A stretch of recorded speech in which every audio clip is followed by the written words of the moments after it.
Today you are you and it's truer than true, and there is no one alive that is youer than you. Hello everyone, my name is Imperial, not Sharon, and I welcome you all to my YouTube channel, Your Journey to Self-Care. Welcome back to Your Journey to Self-Care. Now in today's video, I'll be discussing about a very important topic, and that is mental health. So go get your writing materials, it's time for you to learn.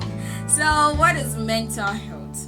Now, mental health refers to a person's overall emotional, psychological, and social well-being. Now, it's not just the absence of mental health or illnesses, but rather it's the ability to cope with the stresses of everyday life and to work productively and to make meaningful contributions to the community and society. So mental health is much more than just the absence of mental disorder.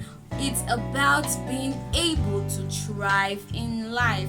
Now, the World Health Organization says that mental health is fundamental to our collective and individual ability to think, emote, interact with each other, earn a living, and enjoy life.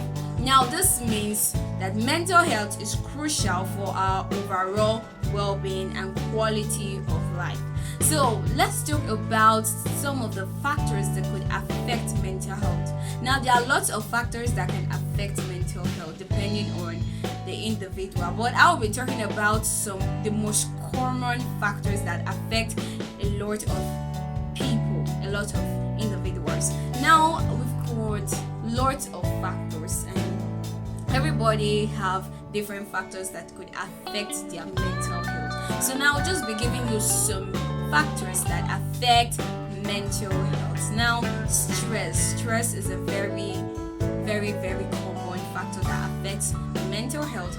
Trauma, life events, real life events, genetics, physical health, and substance abuse, medications, relationships, economic status, social environment, cultural background, life stages, from the childhood to the adolescence, adulthood, and even aging could affect the mental health. Now, gender also affects the mental health, education, and even religion. Now, these are just some of the factors that can influence mental health. Now, everyone is different, and what affects one person's mental health may not affect another person.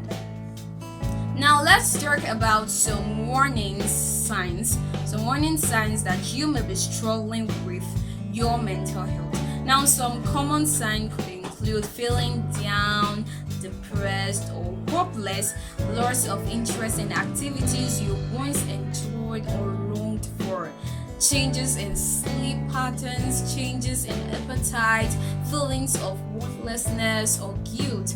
Now, even suicidal thoughts or feelings, excessive worry or anxiety, depression, irritability, anger, or frustration. Now, if you experience any of these symptoms, it's important to reach out for help. And then it's important to always remember that asking for help or reaching out for help is not a sign of weakness, rather it is a sign of strength. Now, there are many resources that are available for you to ask help from. Now, you could talk to a friend, you could talk to your family members, you could seek out a support group, you could see a therapist or counselor, you could even connect with support organizations like the National Alliance on Mental Health or Mental Illness, that is the NAMI. And then you could also talk to your primary care doctor or your family doctor. And always remember that no matter what you are struggling with, there is always help. And a problem shared is a problem half solved. So whenever you're feeling all the symptoms or warning signs of that your mental health needs to be checked, then you could always ask for help in any of the sources. Okay, very important. So now let's talk about triggers. Now, what are triggers? While talking about mental health, it's very important for you to understand the term triggers. Now, triggers are the things that can cause us to feel stressed, anxious or angry. Now they can be different for everyone, but there are some common triggers that are particular to everyone. Now we've got work or school stress. Now this is actually a very common trigger and needs to be checked. Now financial worries is also a trigger. We have relationship problems, health concerns, loss or grief, social media news, and uncertainty about the future. Now there are also different types of triggers. One type of trigger is called the thought trigger. This is when we have certain thoughts that lead to stress or anxiety. For example, if you're worried about a presentation at work, you could be having this thoughts like, can I do this? Are you sure I'm not going to go wrong? How do I think? Oh, everybody will think I'm not good at my job. Those kind of thoughts, they are called thought triggers. Now another type or trigger is called the sensory trigger. Now this is when something we see, hear, smell, taste or feel triggers a strong emotional response. For example, if you're trying to quit smoking and then you smell a cigarette smoke, it might trigger the craving of cigarette, of smoking. So now, or probably you are afraid of height, you're scared of height, and then the sight of a tall building might trigger fear. So this is what we call sensory trigger. Now another type of trigger is called the behavioral trigger. This is when a certain behavior or activities triggers our emotional response. For example, if you're feeling stressed, you might have the urge to eat junk food or binge watch TV. Or if you're feeling anxious, you might find yourself scrolling through social media to just ease yourself. Now, a lot of these triggers are out of our control, or there are things we can do to manage our response to them. There are different strategies for managing your triggers. Now, the important thing is to find out what works best for you and to be patient with the process. It's not something that could just happen a day. It's something you have to continue doing to help you manage your triggers so that you could maintain your mental health. Now, remember, triggers are normal and managing them takes time and practice, so you have to be very patient. It's all about taking simple steps towards managing your triggers in a healthy way. Now that is where what we call the mental wellness toolbox comes into play. Now a lot of people will be like, what is a wellness toolbox? Don't understand what you're talking about. Now a wellness toolbox is basically a collection of strategies that you could use to manage your mental and physical health. It can include things like making sure you're getting enough sleep, eating a balanced diet, drinking enough water, taking breaks throughout the day. Just take break at least 5 to 10 minutes to just relax and reset your mind. You could do things that bring you joy and happiness or peace, and practice mindfulness and gratitude. Now this is very important. A lot of people, they could be talking to you but their mind is not there at all. Their mind is somewhere else, but they are physically there with you. Now you need to practice mindfulness and meditation. You could also stay calm and just meditate, and also declare some faith-filled affirmations. Just say positive things to yourself. Now you could also set boundaries and learn to say no when you need to. And also spending time in nature could also do your body some magic while trying to manage your mental health. Now you could stay outdoors. You could just stay on the sun or go for a picnic with your family or friends. Just do something that makes you feel good out in nature. Now you could also develop a strong support network, set goals and break them down into smaller manageable steps so that it will be easier for you to achieve. Now make time for hobbies and interests. If you're good at singing, if you're good at playing football, make time and try to practice those hobbies and interests. And you could also try out a new skill or activities. Find time for creative pursuits and like writing, dancing, or even photography. It helps a lot. Now you could also engage in meaningful work or even photography. You could volunteer for opportunities. You could just volunteer to do some community works and lots more.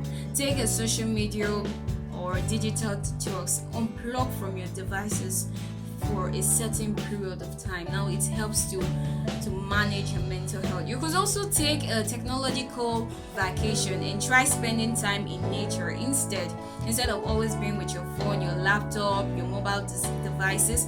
You could just go out and spend time in nature. Go out for a picnic with your family or friends. Go out and just have fun in the playground, and there are lots of places you could have fun or spend time in nature. Now you should also limit your exposure to negative news, especially from social media. Now you could also use aromatherapy or massages when you feel so stressed and you feel weak. Now try listening to a guided meditation or soothing music. Listen to your favorite music and try to feel good. Now exercise can also do some magic, always try to exercise your body. This could be anything from just walking to running to yoga. And you could also connect with your friends or family. Try a therapy like painting or drawing.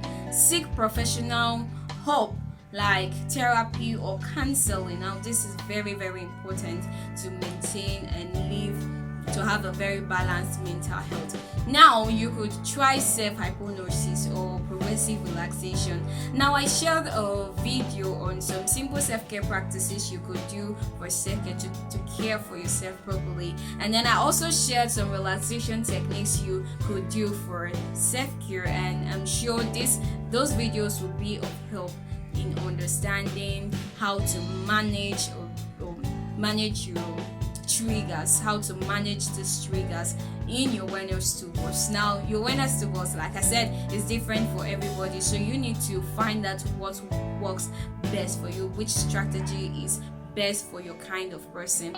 Now you could also engage in simple self-care practice. There are lots of them, and practice gratitude. Reflect on what you are grateful for.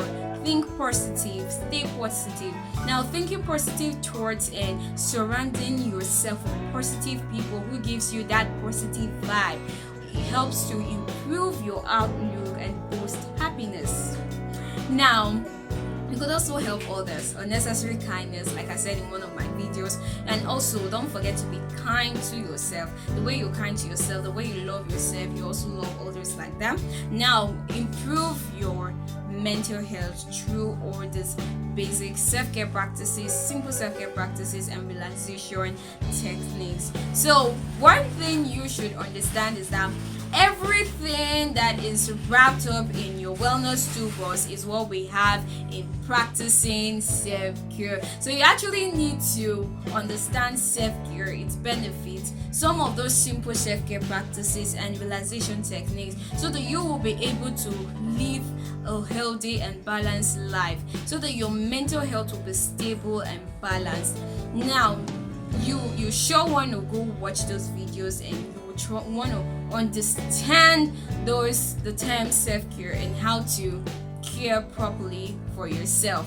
So the more reasons you have to go back to those videos if you haven't watched them, and watch them and try to understand self-care and its benefits. Now I'm sure you've learned a lot about mental health triggers and your wellness toolbox. Now if you do have any question about that, any question at all that has to do with your mental health, how to manage those triggers, your wellness toolbox, items you could find in your wellness toolbox, depending on your kind of person. You could feel free to ask in the comment section, and I'll be willing and pleased. It's a pleasure for me to answer those questions.